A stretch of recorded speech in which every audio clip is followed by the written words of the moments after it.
My name is Alyssa, and I never thought I'd be the kind of woman who'd plot revenge.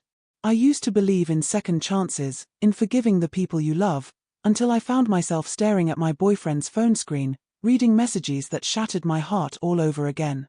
He swore he'd never cheat again. He begged, promised, bought me gifts, and made me feel guilty for doubting him.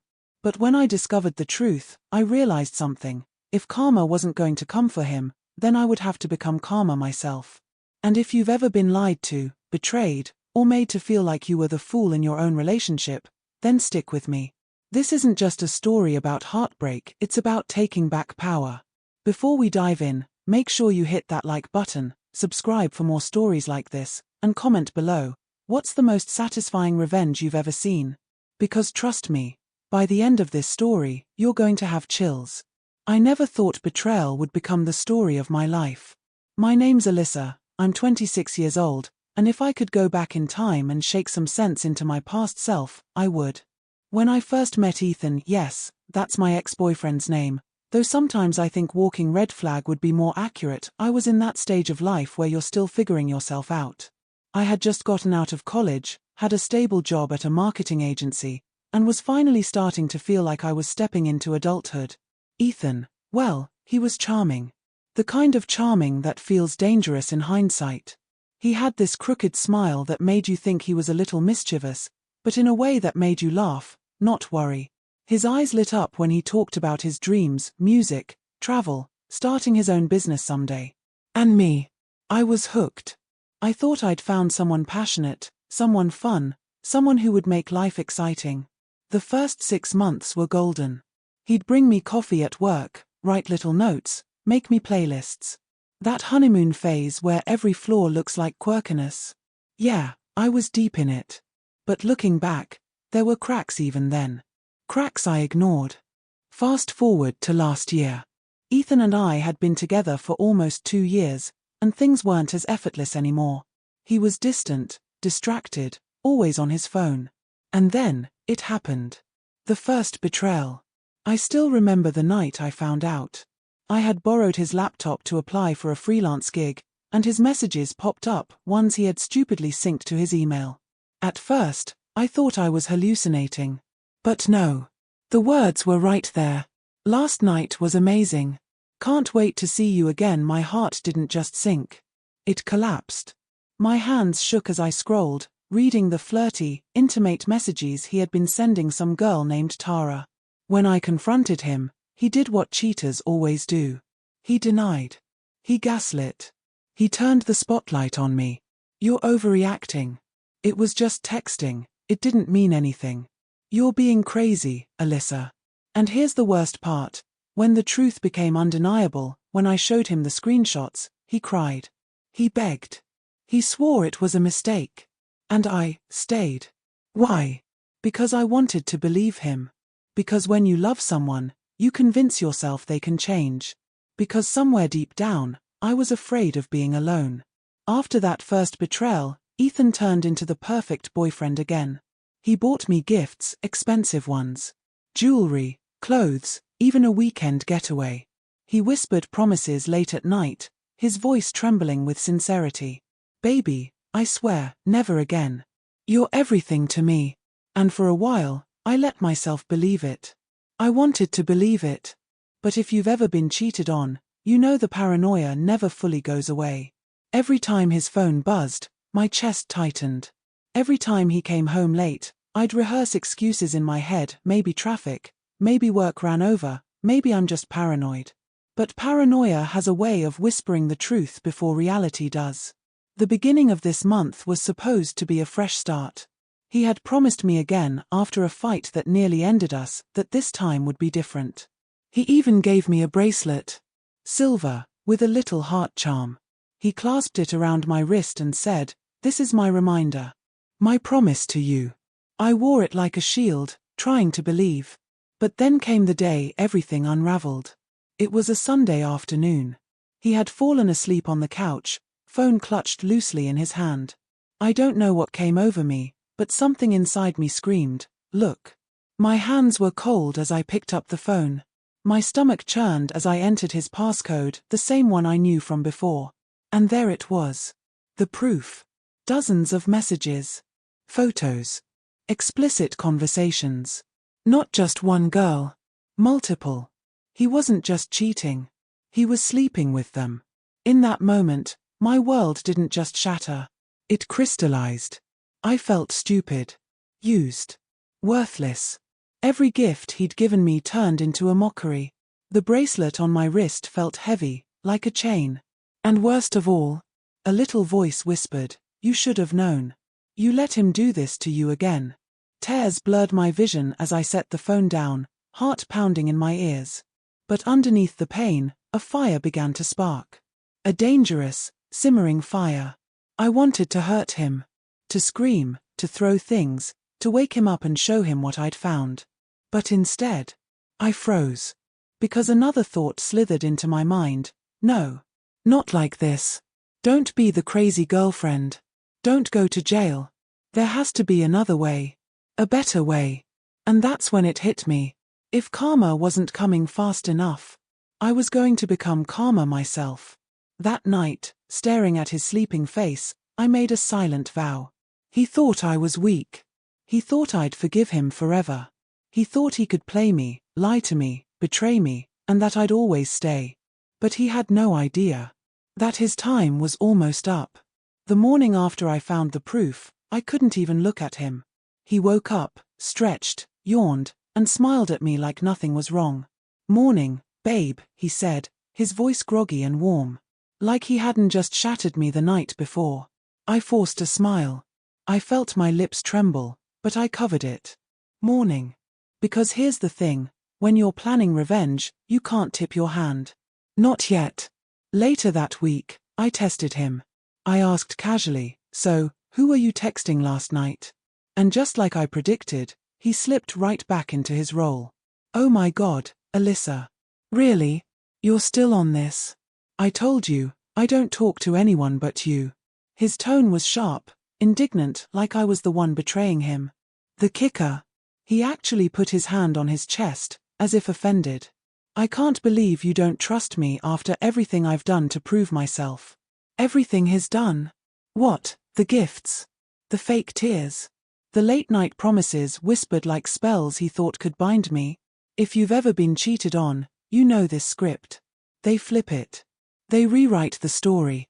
Suddenly, you are the paranoid one. You are the problem. Inside, I was boiling. But on the outside, I played it cool. "Okay," I murmured. "I trust you." And the way his shoulders relaxed, the smugness flickering in his eyes, made me want to laugh. He really thought he'd fooled me again. That night, I lay awake listening to his steady breathing. Every inhale and exhale was like a hammer striking my ribs. I wanted to shake him awake and scream, "How dare you?" But instead, I whispered to myself, "Patience. Let him think he's winning." That's when I started documenting. At first, it was small things, screenshots of his messages. Photos of him passed out with his phone unlocked. Voice recordings of his lies. I even started keeping a journal, every date, every excuse, every red flag. A written record of betrayal. Because I knew one thing, when it came time to bring him down, I wanted it airtight. No wiggle room. No escape. Meanwhile, Ethan kept performing. Suddenly, he was showering me with attention again. Flowers delivered to my office. Random "I love you" texts. Making dinner, which he almost never did. If I hadn't already seen the truth with my own eyes, I might have fallen for it again. But this time, I watched him like a scientist observing a specimen. His words were empty. His gestures rehearsed. When he kissed me goodnight, I imagined him kissing her too.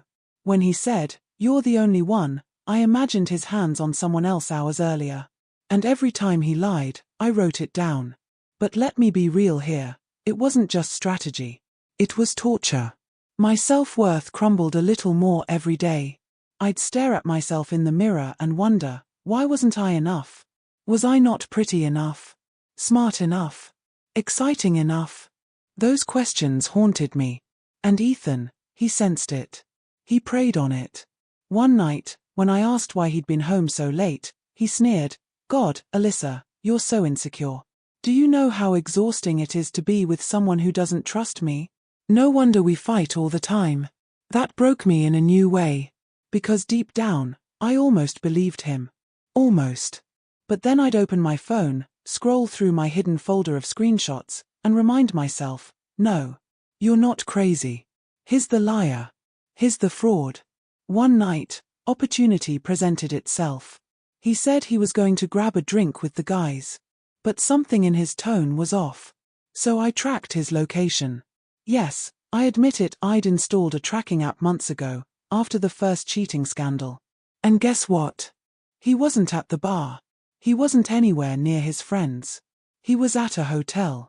My heart slammed against my ribs as I drove past, confirming it with my own eyes, his car, parked outside. I didn't confront him. Not yet. Instead, I drove home, shaking with fury, and wrote it down in my journal, March 14th. Ethan lied about being with friends. Confirmed hotel with someone else. That entry burned into the page like fire. By now, my secret stash was growing. Over 200 screenshots. Logs of his lies. Photos of hotel receipts he left crumpled in the trash. Even a video of him flirting with another girl at a party, recorded discreetly by a mutual friend who texted me, "Girl, you need to see this." Piece by piece, I was building a case stronger than any courtroom evidence. And the irony? He had no idea. He thought I was falling back under his spell. One evening, as we sat on the couch watching a movie, he draped an arm around me. His phone buzzed, and he turned the screen away just a little too fast. I smiled sweetly and asked, "Who's that?" He smirked, kissed the top of my head, and said, "Nobody important." That was it. The final straw. Because in that moment, I realized something. I wasn't just his girlfriend. I was his cover story. His alibi. His safety net. And I refused to play that role any longer. That night, I didn't cry. I didn't rage. I sat at my desk, journal open, and flipped through the pages of lies. Every entry was a knife wound. Every screenshot, a scar. And as I stared at the evidence, something inside me hardened. Ethan wasn't just going to lose me. He was going to lose everything. His reputation. His comfort. His false sense of control. Piece by piece, I was going to strip it away. Because sometimes, karma needs a little help. And I was more than ready to deliver it. When you decide you're done being hurt, something inside you snaps. Not the kind of snap that explodes in chaos, the kind that clicks, like a lock engaging. Every bruise. Every lie. Every whispered apology that meant nothing. They gather into a single, terrible clarity. This ends now, and I'm the one who ends it. That was me. The morning after the hotel confirmation, the day I decided I wasn't going to be the sad punchline in Ethan's private comedy routine anymore. It didn't feel dramatic at first. It felt quiet. Focused. Like someone had slid a clear plan into my hands and said, "Put it together." This part of the story isn't sexy. It isn't fireworks. It's spreadsheets, coffee at 1 a.m., and conversations that sound mundane until they're not. It's the intelligence work of revenge, patient, detailed, and designed to leave no escape hatch. My first act of revenge was refusing to let my emotions run the show. The rage was a hungry animal inside me that wanted to tear down everything, now, immediately. But I had learned the hard way that immediate revenge looks a lot like desperation, and desperation gets excused, shrugged off, or punished by the law. So I did what any good strategist would do. I turned my feelings into fuel for planning. I opened my journal and drew a single line down the middle of the page. Left column, what he values. Right column, how to take it away legally, convincingly, permanently.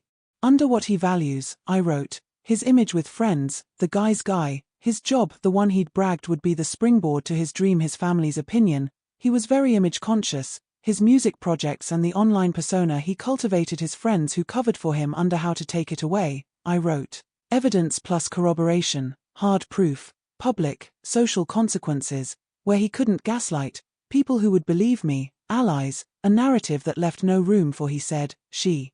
Said it sounds cold as I type it now, and it was. But revenge is a business when you treat it like one. And in business, Proof is everything. The next move was assembling allies, people who would corroborate the parts he tried to deny. I didn't do this by dramatic confrontations or midnight confessions. I did it through careful conversation. First, I reached out to a mutual friend, Maya. Maya had always been quiet about Ethan's behavior, but she'd been there at the party where he'd flirted shamelessly, and she'd sent me that video months ago. I messaged her one afternoon with something simple and non-accusatory. Need your advice. Think you can help me?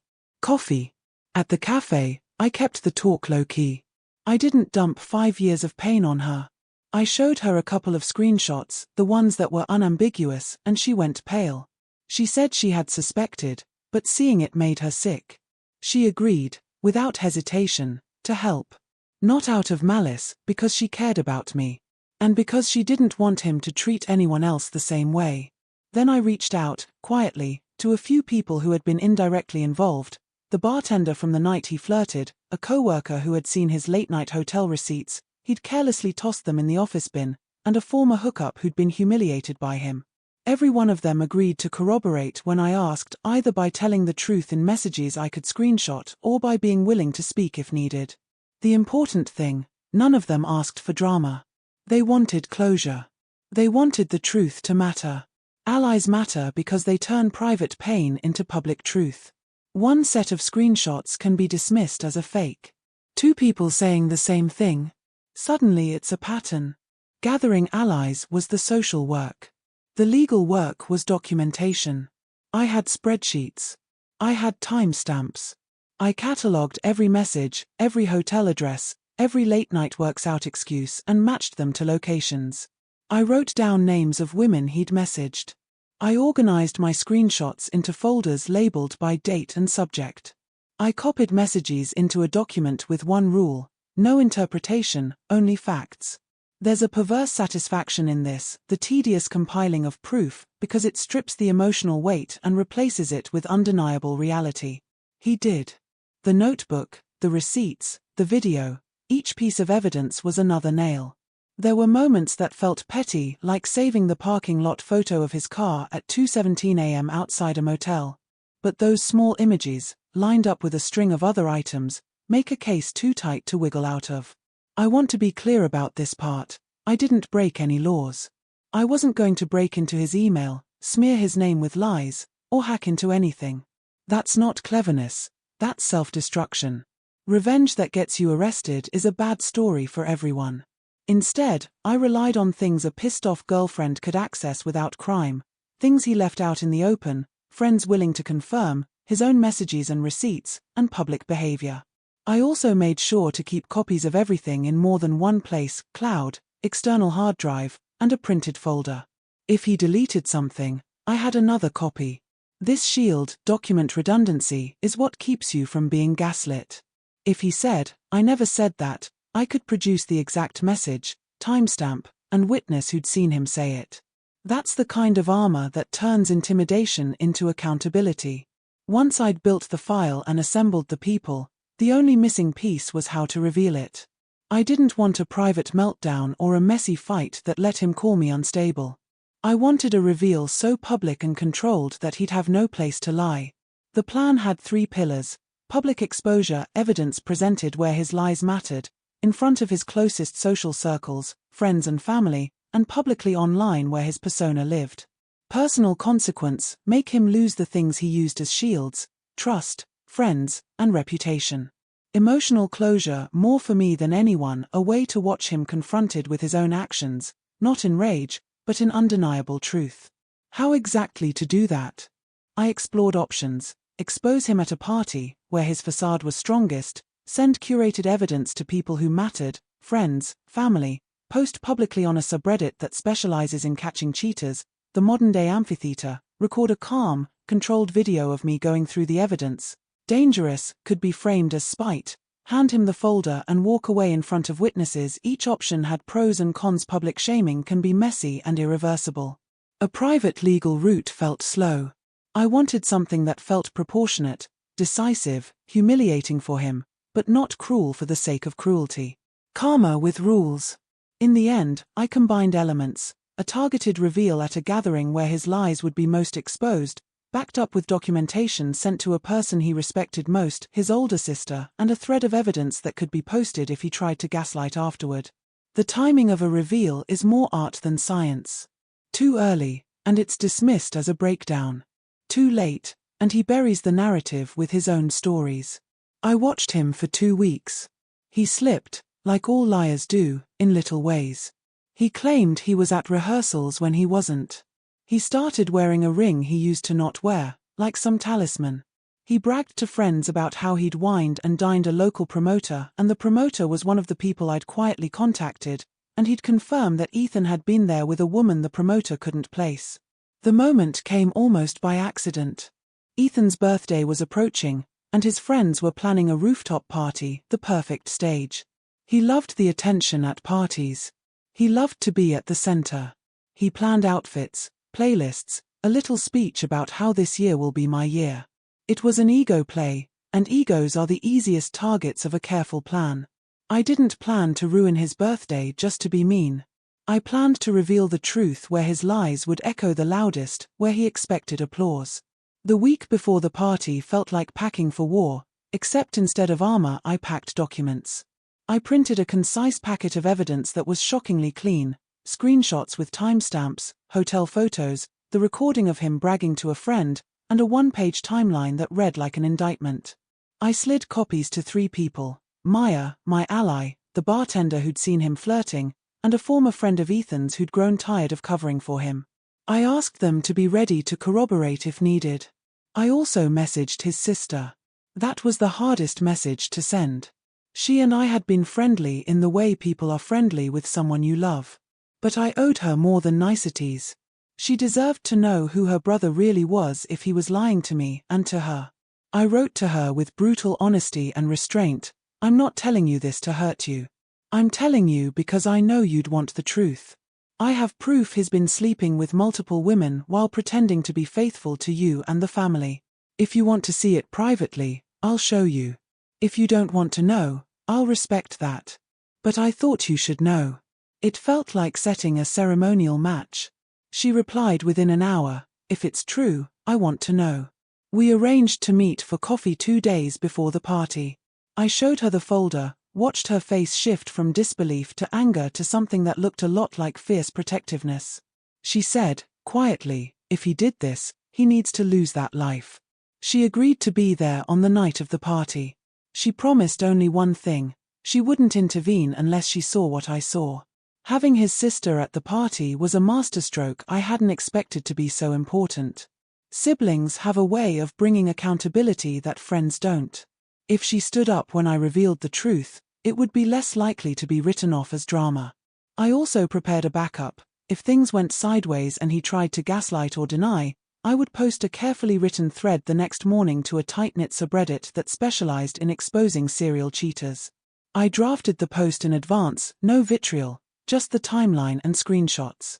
I saved it in a draft to be published only if I needed to guarantee the truth was public.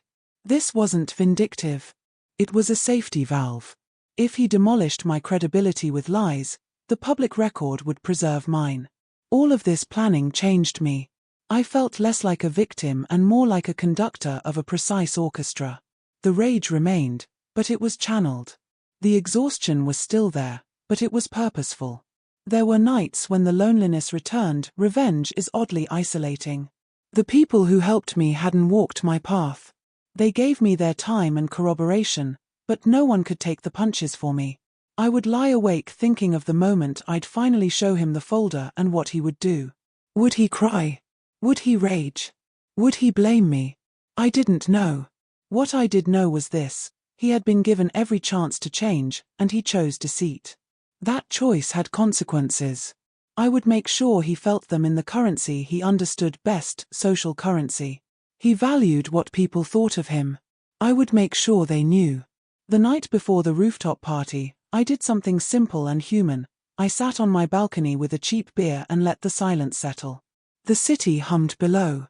My evidence sat in a neat stack in a paper folder on my kitchen table, a pile of paper that somehow contained the end of a relationship and the beginning of my freedom. I slept poorly. Not with the adrenaline I'd had the first week, but with a strange, determined exhaustion that felt like a held breath. When I woke up that day, I felt something I hadn't felt in months. Not relief, not triumph, but clarity. I knew what I would do. I knew the cadence of my voice. I planned to be calm, surgical, and human. Dehumanizing him would have been easy. Deconstructing his behavior, showing people with facts and witnesses, would be so much more effective. The most important part of any revenge plan is the internal resolve to follow through with integrity, meaning, follow through in a way that doesn't make you the villain. I had choices in how to execute this. I could have chosen cruelty. I could have chosen a public meltdown for the spectacle. Instead, I chose a path that respected the truth and respected myself. I decided to expose him in a way that left the evidence where everyone could see it, and the morality of the story intact. He lied, he cheated, people should know. So I folded the packet one last time, clicked the camera app on my phone and saved the thread draft, set an alarm for the party, and put on the dress I knew would make him cock his head and smile. Not because I wanted him to want me again, but because I wanted the strength of walking in as myself, unashamed and prepared. I was no longer waiting for the world to punish him. I had become the instrument of justice I'd been craving, precise, calm, and absolutely unstoppable. There's a difference between planning a reveal and living it. Planning is tidy, controlled. Living it is messy, human, loud. And the second the party lights hit the rooftop and someone handed Ethan a microphone so he could make his little speech, all the polished work I'd done had to survive the real world with drunk friends, defensiveness, and the merciless unpredictability of human emotion. I arrived early. Not because I wanted to be dramatic, though I knew the optics mattered, but because I wanted to see how the room breathed before anything started. I wanted the faces, the small talk, the subtle yawns of people who didn't know yet. The city glittered below, the heaters hummed, people circulated with drinks that made them looser than they should have been. Ethan arrived in the outfit he'd agonized over. He looked good, dangerous, even. That was part of the problem. He always looked like the hero of his own story. The music started, people clustered, and he took his place in the center, as expected. He tossed a grin my way, the casual arrogance of a man who believed he owned the room. His sister, discreet and composed, was seated near the DJ booth. Maya stood nearby, hands folded like she'd been holding herself in for weeks. The bartender I'd spoken to earlier was behind the counter. 3 others I'd lined up were drifting through the crowd, quiet, watchful. Everything was in place. The orchestra was tuned. He grabbed the mic cheers. Clapping. He did his little toast, the charming, slightly self-deprecating speech about new beginnings and this being my year. He laughed. People laughed with him, the sound like a wave washing over him. He basked in it. This was the exact environment he thrived in. Adoration, a stage, the feeling that nobody knew the truth. When the applause died down, I stood up. I could have waited for the most dramatic moment in his speech. I could have stood and screamed like a character in a movie. But I didn't want spectacle. I wanted clarity. I wanted truth, concise, undeniable, and visible. "Excuse me," I said into the mic the host passed me. My voice sounded steady to me, not like the woman who'd cried herself into the sofa 3 months ago. "Can I have everyone's attention for a minute?" A ripple. People turned. Ethan squinted, surprised. He mouthed, "What are you doing?" As if asking permission. I walked to the center. The lights were bright, the city a halo. The mic amplified every small syllable. "I don't want to ruin anyone's night," I began, "but I need to say something important. Some of you here are here because you care about Ethan. I care too. I used to care a lot." I paused. Eyes on me. Faces waiting. I have proof that he's been cheating on me, repeatedly. I tried to handle it privately, but he kept lying. He lied to me, to you, to his family. I have a timeline, screenshots, and people who witnessed it. If anyone wants to hear the details, I'll explain. If not, that's fine, but I wanted the people who matter to know. There it was, quiet and surgical. Not a tantrum. Not an accusation flung in fury. Just facts. Invitation to listen. I set the packet on the DJ table, a neat little stack like a business presentation. It looked ridiculous in the middle of a party, but that absurdity made it serious. Ethan laughed nervously. "Are you serious, Alyssa?" he said, trying to make it sound like a joke. "What are you doing, babe? This is private." A voice in the crowd, one of his friends, called, "Yo, what's going on?" Someone else yelled, "Dude, chill." Then his sister stood up. She had the folder I'd given her earlier in her hands, folded against her chest. She walked forward with a measured calm that felt like thunder. She didn't shout. She didn't rush. She opened the folder, took out the printed timeline, and said, her voice steady, "Ethan, is this true?" For the first time that night, he was not the man in control. He was flat-footed. He tried to laugh it off. He tried to joke. He tried to put his arm around me like we were in a rom-com, but it felt grotesque. People were staring. The music lowered. I watched as the facade he'd cultivated in so many rooms the same as this one started to crack. Maya stepped forward then, and without melodrama, she corroborated what I'd shown her. The bartender, the co-worker, the former hookup, one by one, they confirmed details I'd put in the packet. The bartender said he'd seen Ethan flirting with a woman the previous month, the co-worker said he'd thrown out a receipt he'd found in the office bin, and the former hookup told, plainly and without spite, a story that matched the timeline. People's faces changed in a matter of seconds. Not everyone believed it at first. The first wave of denial hit like a small storm. "No way," a friend sputtered. "Ethan would never," but then the evidence did its work. The screenshots had timestamps. There were photos. There was a video. Facts have a peculiar way of swallowing excuses. Ethan's reaction was a study. The first layer was disbelief, the second, fury, the third, an attempted reversal. He pointed at me. "You put this together," he shouted. "You fabricated this to humiliate me. You're a liar." The old script. The gaslighting. He tried to regain control by directing attention at me, but it wasn't landing. Not when multiple people were saying the same thing in the same room. He stormed off, not quietly. He shoved past people, his face red, his jaw hard. Some guests reached for their phones in reflex. A smattering of boos mixed with shouts. His sister followed him a few paces, calling his name, furious and private. The sound of them arguing faded into the stairwell. I stood there, chest tight, watching him go. 1,000 emotions ricocheted across me in quick succession: vindication, sorrow, a strange, sober relief. I hadn't expected to feel triumphant without glee. It was quieter than I imagined. It was like turning in a test you'd studied your whole life for. The grade was handed back, you passed, and your body wanted nothing more than to breathe. But the story wasn't over, not yet. He came back, minutes later. Not to apologize. Not to explain. He pushed back into the party like a man who hadn't been interrupted.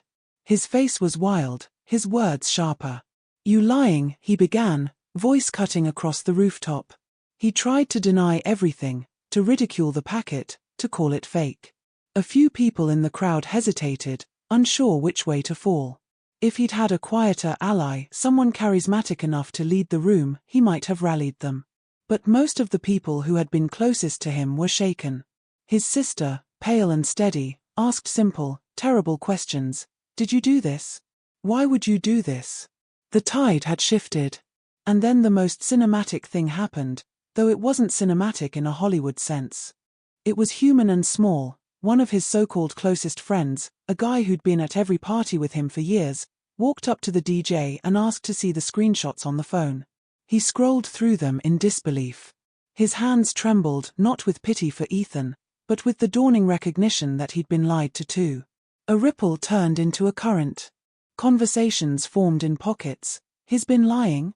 Dude, how long? Why would he do that?"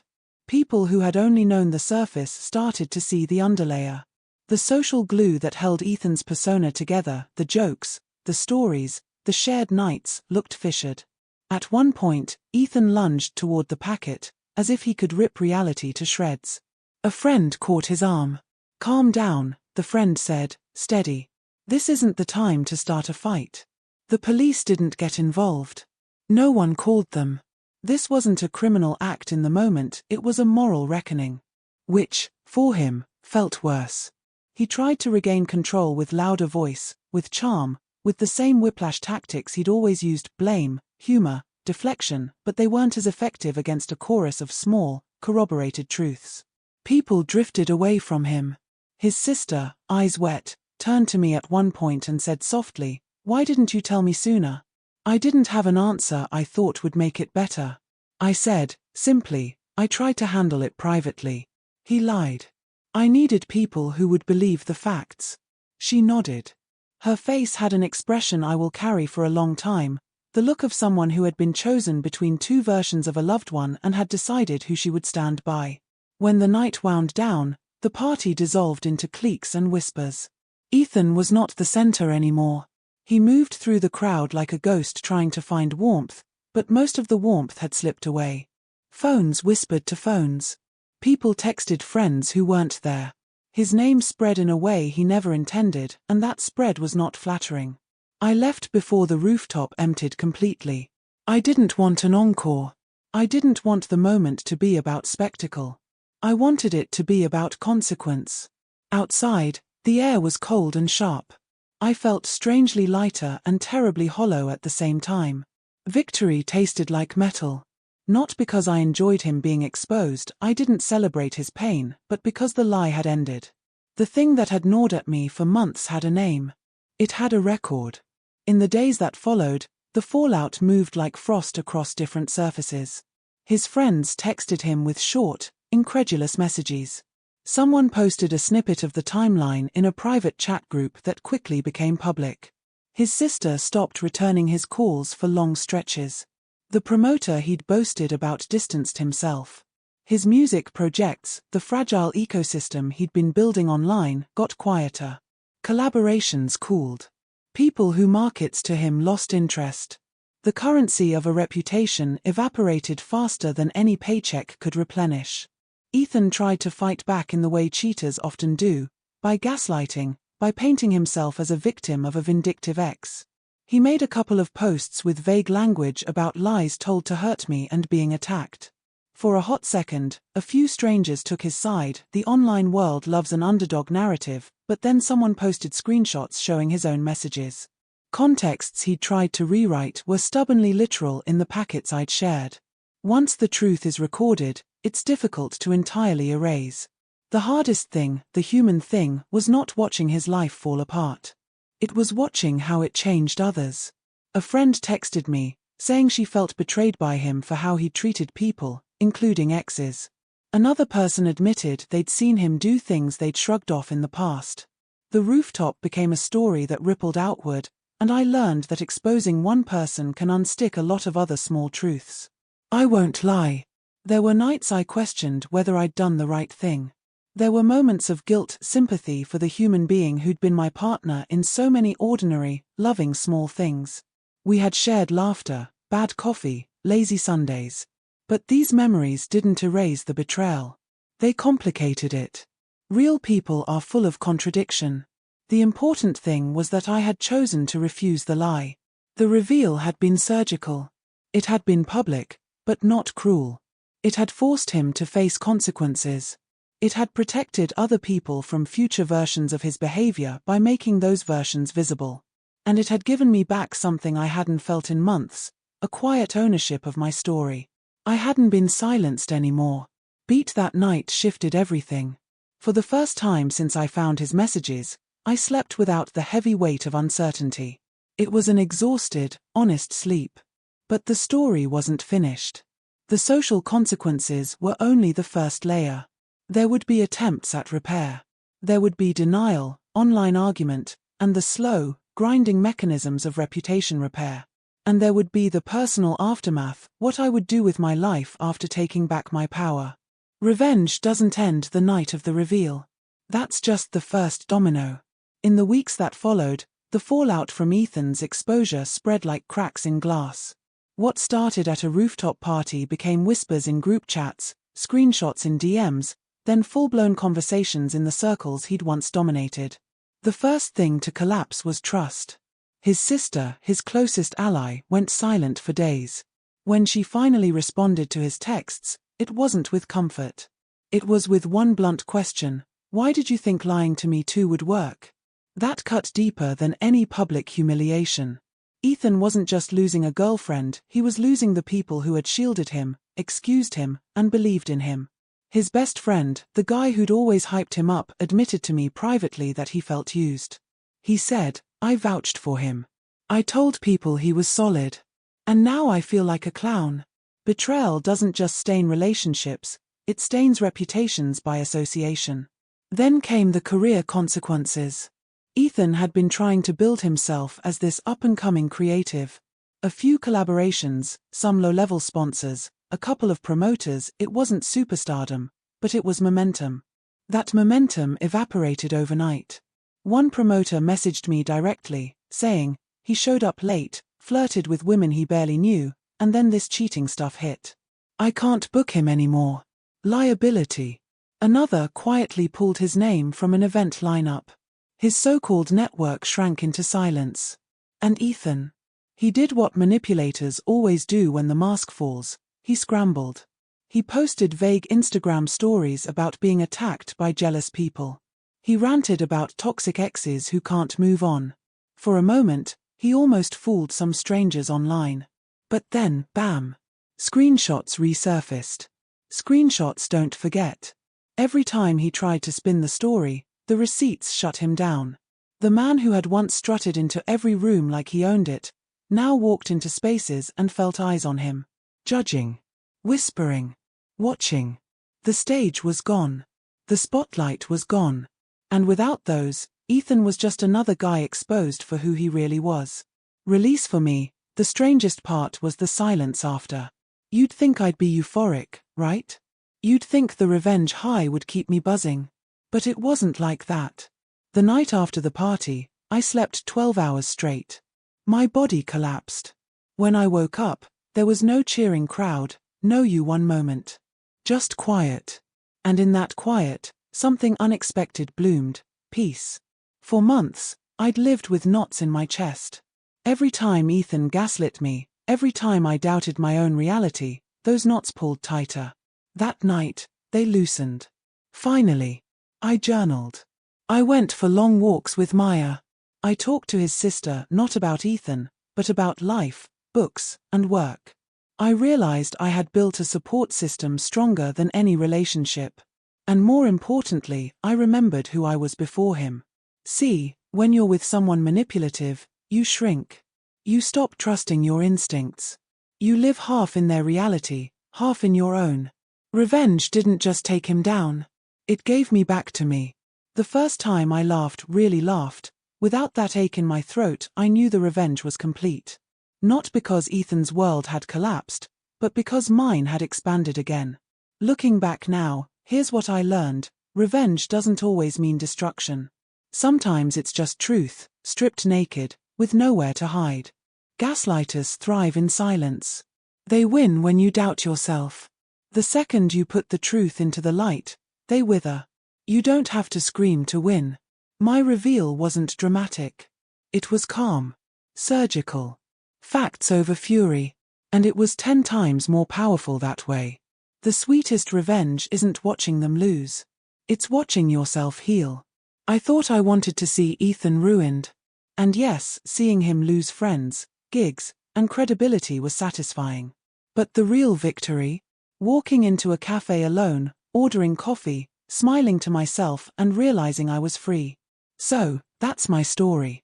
The story of how a girl who once felt small, trapped, and gaslit turned the tables and let karma do the heavy lifting. If you've ever been cheated on, lied to, or made to feel like you were crazy for simply seeing the truth, I want you to hear this. You are not crazy. You are not weak. You are not powerless.